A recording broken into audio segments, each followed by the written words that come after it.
الحمد لله وكفى والصلاة والسلام على عباده الذين اصطفى أما بعد فقد قال الله تعالى في الكلام المجيد والفرقان الحميد ولله على الناس حج البيت من استطاع إليه سبيلا ومن كفر فإن الله لغني عن العالمين وقال النبي صلى الله عليه وسلم من أراد الحج فليتعجل سبحان ربك رب العزة عما يصفون وسلام على المرسلين والحمد لله رب العالمين اللهم صل على سيدنا محمد وعلى آل سيدنا محمد وبارك وسلم اللهم صل على سيدنا محمد وعلى آل سيدنا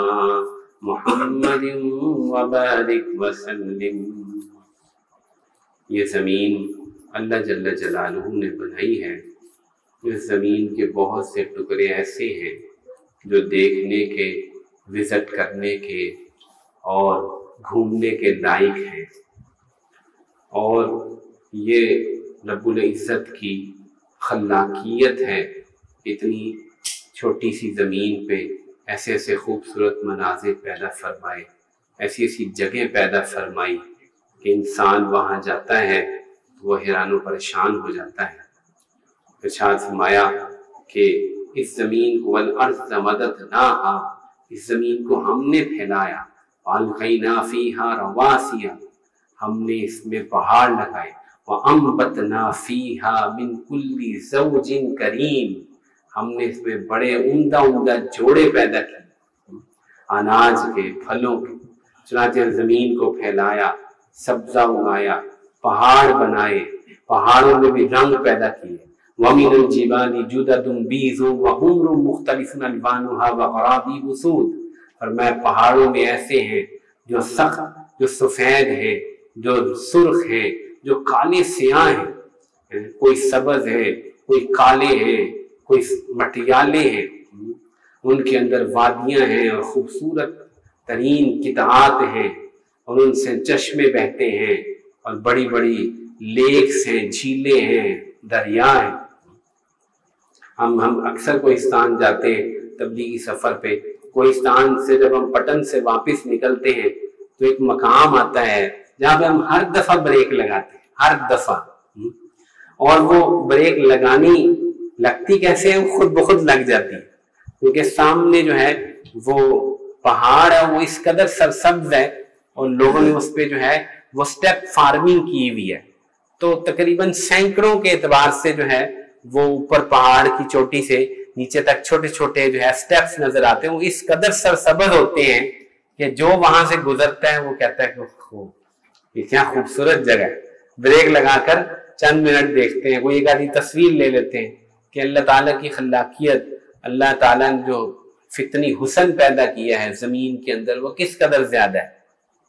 اور یہ پاکستان ہے، اس سے بے شمار ایسی جگہ ہیں دنیا میں جہاں بہت بہت خوبصورت اور بہت حسین مناظر موجود ہیں، لیکن ایک بات پہ کبھی آپ نے شاید غور کیا ہو، یہ سارے مناظر، پہاڑ، دریا، جھیلیں، خوبصورت سرسبز قطعات، باغات، ان سب کو اللہ تعالیٰ نے دیکھنے کے لیے پکار نہیں لگائی۔ ایک بیابان ہے، اس میں ایک اللہ کے دوست نے گھر بنایا، اس وقت تو نہ اس پہ پردہ تھا، نہ وہاں کوئی انسان تھا، لیکن چونکہ وہ گھر اللہ سے نسبت رکھتا تھا اس لیے حکم فرمایا وَأَذِّن فِي النَّاسِ بِالْحَجِّ، اے میرے خلیل آواز لگاؤ کہ یہاں آؤ۔ کہیں اور جانے کا حکم نہیں دیا، کچھ اور دیکھنے کا حکم نہیں دیا۔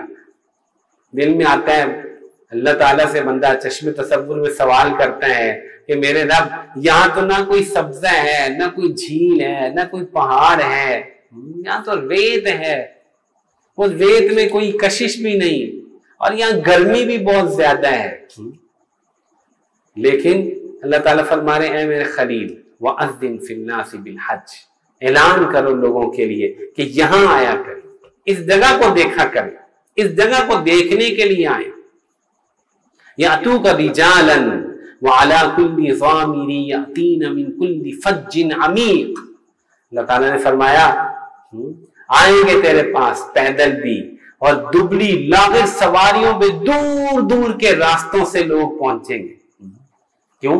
پکار کس نے لگوائی تھی؟ میرے رب نے پکار لگوائی. چنانچہ روایت میں ہے کہ ابراہیم علیہ السلام نے عرض کیا کہ اللہ میری سنے گا کون؟ کہاں آپ پکار لگائیے، پہنچانا ہمارا کام ہے. چنانچہ اللہ تعالیٰ نے سارے پہاڑوں کو پست کر دیا اور ان کی آواز زمین کے کونے کونے تک پہنچ گئی. آواز لگ گئی، پکار لگ گئی، عالم ارواح میں لگ گئی، آنے والی نسلوں میں لگ گئی. اور پھر اللہ نے اپنے خلیل کے بعد اپنے حبیب سے پکار لگوا دی. وَلِلَّهِ عَلَى النَّاسِ حِجُّ الْبَيْتِ مَنِ اسْتَطَاعَ إِلَيْهِ سَبِيلًا. لوگوں پہ ہے لازم اللہ کی رضا کے لیے، اللہ کے لیے اس کے گھر کا قصد کر لے. جو جو طاقت رکھتا ہے وہ قصد کر لے. وَمَنْ كَفَرَ فَإِنَّ اللَّهَ غَنِيٌّ عَنِ الْعَالَمِينَ. یہ اللہ غنی ہے. اور جو انکار کرے، جو تکبر کرے، جو بے نیازی برتے، اللہ بڑے غنی ہیں، اللہ بڑے بے پرواہ ہیں، کوئی پرواہ نہیں. تو میرے پیارے بھائیوں، محترم خواتین، کیا عجیب جگہ ہے جس کو دیکھنے کے لیے رب نے ایک خلیل اور ایک حبیب سے پکار لگوائی ہے. دنیا میں بڑی بڑی جگہ ہوں گی لیکن اس جیسی جگہ کوئی نہیں جس کی پکار جو ہے اللہ جل جلالہ نے لگوائی کہ یہاں آ جاؤ، اس کو دیکھ لو، اس کو دیکھ لو. پھر دیکھنا بھی نہیں ہے، چکر بھی کاٹنے ہیں، پھر چکر بھی کاٹ اور 7 چکر کاٹ رہے ہیں. 1 نہیں، 2 نہیں، 3 نہیں، 7 چکر کاٹ رہے ہیں. اس کا جو آئے گا چکر کاٹے گا.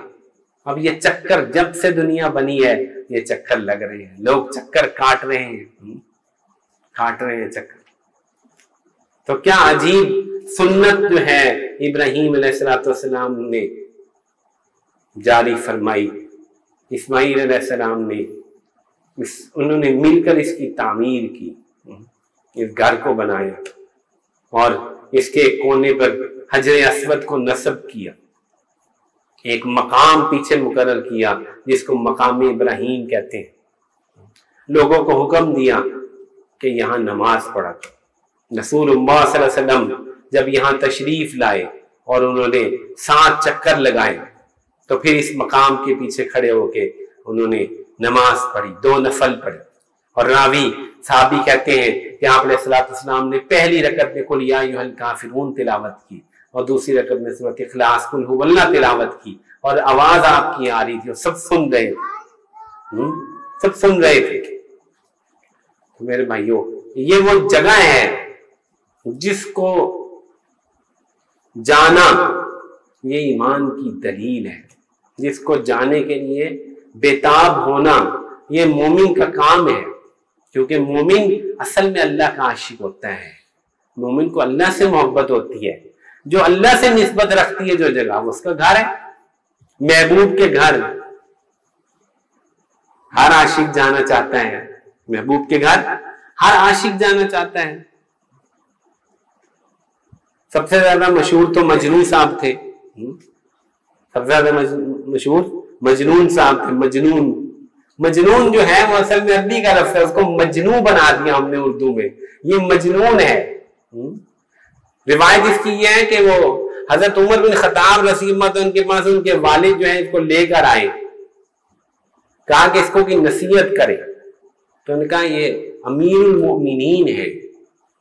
تو اس نے کہا یہ امیر المومنین ہے، امیر المومنین تو لیلا کو ہونا چاہیے. تو